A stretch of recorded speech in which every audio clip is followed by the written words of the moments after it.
Сәлем сөздің анасы демекші. Сәлеметсіңдер ме балалар? Қазір бізде қазақ тілі сабағы. Сабағымыздың тақырыбы атау септік. Ал сабағымыздың мақсаты мәтін мазмұны бойынша шешім табуға бағытталған сұрақтар құрастыру және жауап беру. Сабағымызды мына өлең жолдарымен бастайық.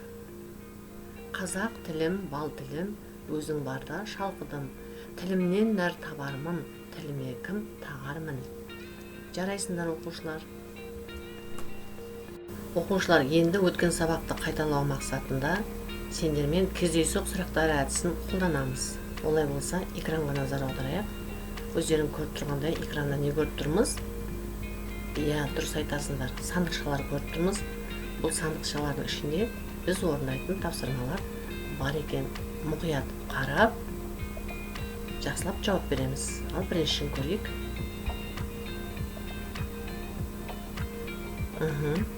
Септік жалғаулары дегеніміз не? Ойланып жауап береміз.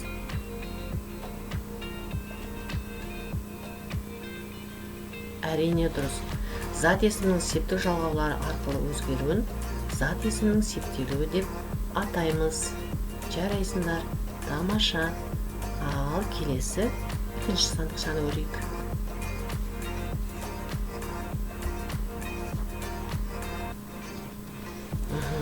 Жақсы. Қазақ тілінде неше септік бар? Ойланып жауап береміз. Әрине 7 септік. Қайна атап көрейікші? Атау, ілік, барыс, табыс, жатыс, шығыс және көмектес септік. Жарайсыңдар. Ал келесі соңғы сандықшамызды ашып көрейік. Иә, зат есімнің септелуін қалай түсінесіңдер дейді. Жақсы, ойланамыз, жауап береміз. Иә, дұрыс. Зат есімнің септік жалғаулары арқылы өзгеруін зат есімнің септелуі дейміз. Тамаша, керемет жауап. Жарайсыңдар балалар. Бүгінгі сабақта сен бастауыш пен баяндауышты тауып, сұрағын қойып, атау септігінің ережесімен танысып, сұрақтарына жауап беріп, жаттығу орындайтын боласың. Оқушылар, қазір біз жеке жұмыс жасайтын боламыз. Ол үшін сендер сөйлемдерді көшіріп жазып, бастауыш пен баяндауышты табасың. Ал бірінші сөйлемді оқып көрейік. Қобыз адам үніне ұқсас үн шығарады. Келесі екінші сөйлеміміз қоян, орман, тоғайлар мен далалы жерлерде мекендейді.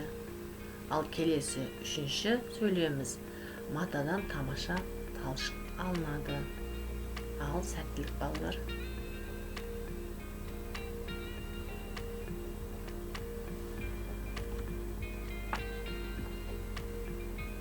Жарайсыңдар. Дайын болсаңыздар жауаптарыңызды көрейік. Бірінші сөйлем. Қобыз адам үніне ұқсас үн шығарады. Әрине, бұл жерде бастауыш қобыз, себебі ол не деген сұраққа жауап беріп тұр. Ал баяндауыш дыбыс шығарады. Және ол не істеді деген сұрақтарға жауап беріп тұр. Келесі. Қоян, орман, тоғайлар мен далалы жерлерде мекендейді. Қоян, бұл жерде бастауыш қоян, ал баяндауыш мекендейді. Жарайсыңдар. Келесі соңғы сөйлеміміз матадан тамаша талшық алынады. Иә, әрине дұрыс. Бұл жерде бастауыш талшық, ал баяндаушымыз алынады. Жарайсыңдар балалар, бұл сөйлемде бастауыштар атау септігінде тұр екен.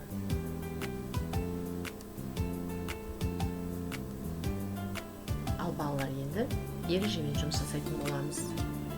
Атау септігі кім, не, кімдер, нелер деген сұрақтарға жауап береді. Атау септігіндегі сөздер сөйлемде негізінен бастауыш болады. Ал мысал келтіріп көрейік. Мысалы, Бұлбұл сайрады. Бұлбұл. Сұрағы не? Не сайрады? Бұлбұл сайрады. Жарайсыңдар. Келесі. Айдар мектепке барды.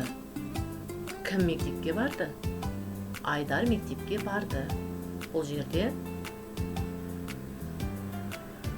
атау септігіндегі сөзіміз Айдар. Бұл адамның аты. Сұрағы кім? Балалар, сендер өздерің білесіңдер, кім деген сұрақ тек адамдарға ғана қойылады екен.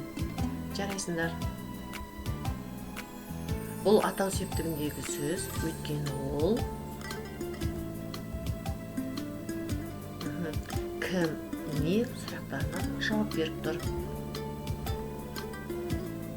Ал сөйлемде бастауыш болып тұр екен. Тамаша. Ал балалар, бүгін сабақтан не үйрендік? Өз бетімізше біз не орындай аламыз? Ал оны білу мақсатында біз жұлдызша таңдаймыз. Ал осы жұлдызша таңдау арқылы біз тапсырмамызды аламыз. Көрейік, жақсы. 38-ші тапсырма. Өлеңді көшіріп жаз. Атау септігіндегі зат есімдерді тауып, олар сөйлемде қандай мүше болып тұрғанын айт дейді. Ал сәттілік көшіріп жазайық. Зат есімдерді табайық. Тамаша. Ал жауаптарымызды көрейік. Қалай жауап бердік екен? Өте жақсы. Өзен дүрсілкінді. Бірінші сөйлем. Не дүрсілкінді? Өзен. Сұрағы не? Ал екінші. Көкше мұз жыртылды. Не жыртылды? Мұз жыртылды. Сұрағы не? Дұрыс айтасыңдар. Келесі. Демде арна кеңейді. Не кеңейді? Арна кеңейді. Сұрағы не? Өте жақсы. Ал соңғы сөйлемде қозғалады сең енді. Не енді? Сең енді. Сұрағы не? Өте жақсы. Келесі шумаққа көшейік. Сансыз мұз аралы. Не аралы? Мұз аралы. Ал соңғы сөйлемді көрейік. Тағы да сең деген. Не деген? Сең деген. Жарайсыңдар. Бұл жерде сендер зат есімдерді тауыпсыңдар. Өйткені бұл жердегі зат есімдердің барлықтары не деген сұраққа жауап беріп тұр. Сонда сөйлемде қандай мүше болып тұрған екен? Ол сөздердің барлығы сөйлемде бастауыш болып тұр екен. Керемет. Жарайсыңдар балалар. Ал келесі жұмысымызға көшейік. Мінекей, көрдіңдер ме? Бірінші жұмысты орындадыңыздар, жұлдызшамыздың түсі ауысты. Ал енді біз екінші жұлдызшамызды көрейік. Ол жердегі жұмысты біз өз бетімізше орындай аламыз ба? 33-ші тапсырма. Төмендегі сөздер бастауыш болатынына етіп, әрқайсымен сөйлем құрап жаз. Ол жердегі біздің сөйлем құрап жазатын сөздеріміз Қазақстан, тау, көшкін, өзен, сең. Ал көрейік балалар.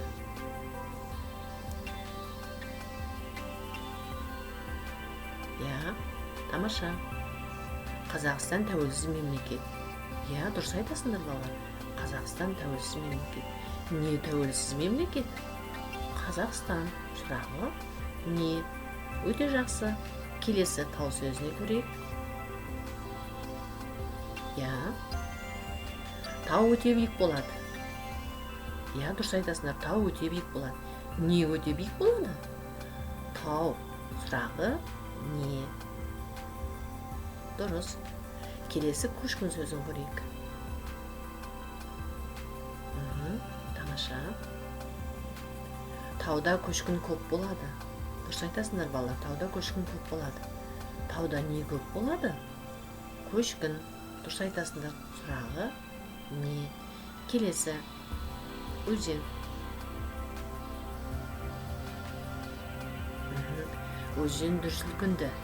Не дүрсілкінді? Өзен. Сұрағы не? Дұрыс айтасыңдар. Дұрыс. Тамаша. Керемет. Келесі сең. Ертісте мұз еріп, сең жүре бастады. Ертісте мұз еріп, не жүре бастады? Әрине, сең жүре бастады. Сұрағы не? Балалар көрінді ме? Бұл жерде де біздің төмендегі сөздерден бастауыш болатындай етіп сөйлем құрап жаздық қой. Енді ол сөздердің барлығы не деген сұраққа жауап беріп, сөздер атау септігінде тұрған екен. Өте жақсы, жарайсыңдар. Келесі жұмысымызға көшеміз. Көрдіңдер ме? Екінші жұмысты да орындадық, жұлдызшамыздың тұсы ауысты. Ал балалар, келесі жұмысымызды үшінші жұлдызшадан қарайтын боламыз. Не білдік? Балалар бүгінгі тақырыптан не түсінді? Оны тексеру мақсатында сендерге Kahoot приложениесі бойынша тез құрастырылған орындап көреміз. Төменде сілтеме берілген. Осы сілтеме арқылы басып, осы тез жұмыстарына өте аласыңдар. Үшінші жұлдызшамыздың да түсі ауысты, ал енді соңғы төртінші жұлдызша. Балалар, үй жұмысы 34-ші жаттығу. Бұл жерде дос, әке сөздері сөйлемде бастауыш болатындай екі сөйлем құрап жазасың, ал сызбаны пайдаланып ойыңды дәлелдей білуге үйренесің. Жарайсыңдар балалар, міне сабағымыз осымен аяқталды. Келесі кездескенше қош сау болыңыздар.